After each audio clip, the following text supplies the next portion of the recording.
I'm gonna be real with you, folks. I've been feeling a little blue lately, a little down. Things just been. I mean, the shop's going fine. Family's healthy. We're doing good. I don't know. I just feel down. A little. I mean, I do suffer from things like that, but there's special medicine for things like that. But it's just.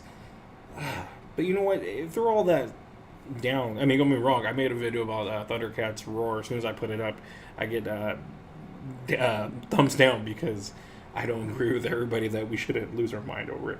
Then again, this may get thumbs down too because I am a little bit different with people on this. I'm a huge DeadPool fan, but going back to the feeling down as of lately, I can't remember what arm DeadPool's on. Right there, he's over there. I've been with DeadPool for a while, and I enjoy him quite a bit. I'm not going to go into the history of that, but there is one thing that DeadPool does is get me out of those slumps. Most of his stories are really funny, feel good, and stuff like that. There are some deep ones, and we do get to go deep with this next film. So, feeling a little down, I did get to watch DeadPool the other day, and it did help feeling a little bit better. So that was awesome. But here's the thing: I don't want to sit here and I'm not a person that, if you like Batman, you have to like everything Batman. If you don't like Man of Steel, but you're a Superman fan, doesn't make you not a Superman fan. It makes you honest. It makes you true. It makes you actually a bigger fan because you want better treatment for your character. So that being said, Deadpool #2 was not bad, but it was not great. I feel it was a good movie. And before we go any further, spoilers. I mean, I don't want people losing their mind over everything, but here's the thing. So we have a few things going on here. I do think we took a serious route in Deadpool, where it basically starts off with him killing himself. We've seen this before, and this, I mean, the most recent was probably a few years back. He wanted to just die. He was tired of everything. But in this, we learn that Vanessa dies somehow, and we see the way she dies. It's his fault. He wants to kill himself.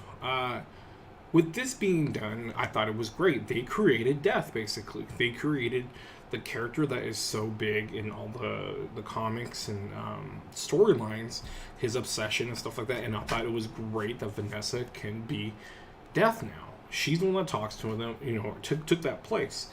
That being said, we go through the movie. She's the one that gives him signs and stuff where to go and this and that.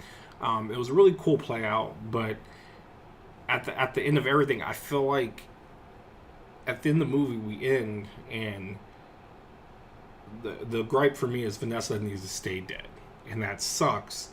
But again, I don't know if we're going further than Deadpool 2. I think we're doing X-Force, and that's it. Ryan Reynolds doesn't want to do these forever, but I can tell you one thing, Fox is going to want to. I don't know how they're going to do it and keep it going without him, but this is a big deal.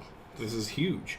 Deadpool is a huge thing that, he's barely known, and yet he's blown up, he's just drawing in such an audience. I mean, we have kids wanting to watch it so bad. Parents mad because they're not PG-13. But that being said, one of my gripes was I believe Vanessa should have stayed dead. I don't know if the after credits are canon or not. Feels like they are. If I don't like that cheapened the idea that Cable couldn't body slide only twice through the movie. So that kind of bugged me that it cheaped out that he could just go back to his family instead of being stuck here. So I'm hoping that didn't actually happen, and if not, that's great. I think Vanessa representing death is a great way for a person that's like Deadpool that cannot die wanting to be with her so bad. So my gripe there was Vanessa needs to stay dead. She needs to be death. And I hope that all that was just for fun and not canon. But, it's just the way it is. Other thing that kind of bugged me, and again, there was a lot I loved, okay? Tons of great action. It was hilarious. Deadpool was money, but these are just the gripes I had, and I think it's okay to be a little critical on things. My biggest thing, I feel like the pacing was really weird. This one we were going one thing to another, one thing to another, one thing. He's part of the X-Men, then he leaves. He's not part. Then he's locked up, and then he's broken out, and then it's just one thing after another. It's like we needed more time to tell the story. It's feel like, and we just got rushed through it. But that was one of the big things that really I felt. The last one was at ease, and like people said, we didn't know what to expect in the first one, so this one we did, and that's kind of unfair to hold that standard for the sequel, and I understand that too. But my gripe was more so of the flow of how it was going. But again, not a bad movie, just a little different for me and not my biggest thing. But I did hate the waste of a lot of big characters. A lot of big characters were wasted. We had who do we have? We had Black Tom. Black Tom was a decent part of the film, but he wasn't like what he should have been. He should have been the lead villain of DeadPool. Let's be real. And I think the problem with the movie is that the movie lacked an antagonist for our lead hero. Basically, we're led to believe Cable's the villain, but we all know Cable's not the villain. There's going to be another bigger villain. There was no real big villain, and I'll get back to that later. Black Tom is such a good character, and I feel like they threw it away. It was great how many jokes that Black Tom played into, but again, it was such a waste. He connects with Banshee, he connects with Siren, who is a future love interest of DeadPool. So as soon as his arrival was known in the casting, I was really excited for it, but he really got thrown away, and he just straight up dies. Speaking of straight up dying, we have all of X-Force, which is a great scene. I think it's hilariously done. They did it great.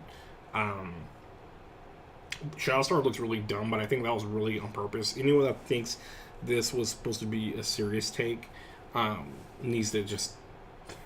No, they wouldn't have went with this look. But I do feel bad for people that are Shadowstar fans. My two biggest ones I was upset about is Vanisher, which was a great joke, but I love Vanisher. If you read the Uncanny X-Force, where they put a tumor in his head and they basically force him to transport him everywhere, he's just a really screwed up dude, and he's really awesome. And then Shatterstar, on the other hand, Shatterstar is just a good character. If you read in the 90s and up, he's just developed so much. He's became such a good character, and for us to just see him get tossed up into some blades, it's just kind of lame, and it kind of sucked for anyone that's a real big Shadowstar fan. And it's cool because they throw hints at the Mojo universe and him being an alien, and that's awesome. I love that we open those doors, but at the same time, I'm just like, oh man, like we don't have him anymore. Again, maybe DeadPool doesn't take canon outside of other things, but he does, because technically he's with the X-Men. He's in the X-Mansion. He goes and retcons X-Men Origins during the end credit scenes. But it was alright. I mean, we had I'm forgetting his name right now. He vomits. Literally, his first day as an X-Force leader, he dies. That was fine. I was okay with that. I was totally okay with people like that. Bedlam, I mean, he's not a great character. It sucks to waste Terry Crews in a role like that, where I think he had 3 lines and then we don't see him do anything else. And I think that's a big letdown. I think that's what people that are upset about them dying was we wanted to see a big team fight and them looking all badass. And if Shatterstar did have pictures of him fighting, and there was images of him going off and doing his thing, and he has such a great story. The double swords and how they're actually magical. That's in one comic. That's how they get Juggernaut's helmet off. Is he can cut through the helmet. And it's unfortunate. I mean, we waste on a couple other people. Peter was Peter, but other than that, it was what it was. But the whole thing is like, I just feel like some fans that are really into like those characters, there's no going back. I guess we could replace them and like say, oh, that wasn't the real one or something like that. But other than that, I can understand the feelings of being a little upset. Just like being a DeadPool fan and watching X-Men Origins, and seeing this is Deadpool, this is Wade Wilson, and he has his mouth sewn shut, and he fights with blades coming out of his hands, and it was just god awful. So anyone that was a big fan of these kind of characters, I understand. But like I said, mainly Vanisher, Shatterstar. But then it moves me on to the other guy, the big spoiler. Let's get over to him, Juggernaut. There's a few. Where's that one? There's that good look of him. I was kind of bugged out. He was all CGI. And not an actor. There was no actor. He's casted during the credits. Juggernaut plays himself, it says. Ryan Reynolds voiced him, and they just changed the auto-tune on him. It was a really cool setup that we have him in there, but no connection with Black Tom was really dropping the ball, I feel. They should have had a bigger, greater role. Maybe Black Tom played part in the orphanage and what happened there. I don't know. Something like that, but the fact that Juggernaut just within the last 20 minutes becomes our villain, and so, same with the orphan, the dean or whatever he is. The fact that this is our big baddies, like we weren't driving, we didn't have a driving force towards a villain, and what makes a movie great is always the villain. You're only good as your villain, I should say. And so Juggernaut being there, it sucks because I love Juggernaut. I don't know anyone that doesn't like Juggernaut. Just a really cool character, and the fact that he kind of just got tossed away. And it's weird to me also that they would put Juggernaut locked up with his helmet on and all that stuff, because that would help him more break out and do things, even though if he has a collar on him or not. But it's kind of cool they had tidbits of him talking about his stepbrother and stuff like that. But I just felt like he was kind of wasteful, and he kind of looked goofy how big he was compared to everyone. And again, Juggernaut should be big, but I think he looked bigger than Hulk. I mean, he needs to be a little bit smaller than Hulk. But him and Colossus definitely had a really cool fight. I expected it to be a little more different, but it was cool, and I like Colossus. Gets dirty, Colossus still does well. Same with Negasonic, but again, with so many characters thrown in here, I think they couldn't figure out how to give them enough time to shine.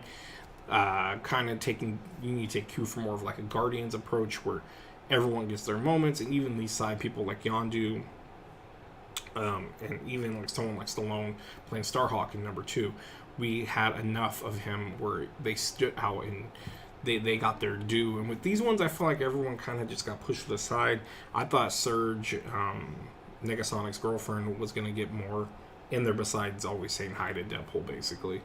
But yeah, so that was kind of a letdown for me. That was the biggest letdown, is the treatment of Juggernaut, because I felt he could have been the grander scheme, and not so much like the big baddie out of all of it, but because Juggernaut should even be the main boss, you know what I mean? But it's just, I don't know, it's hard to explain. It just felt like they dropped the ball with him.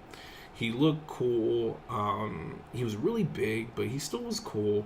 It's weird that he just allied with this kid. Kind of felt like he took the place of the Black Tom in a way. But they could have done so much more, and we didn't get it.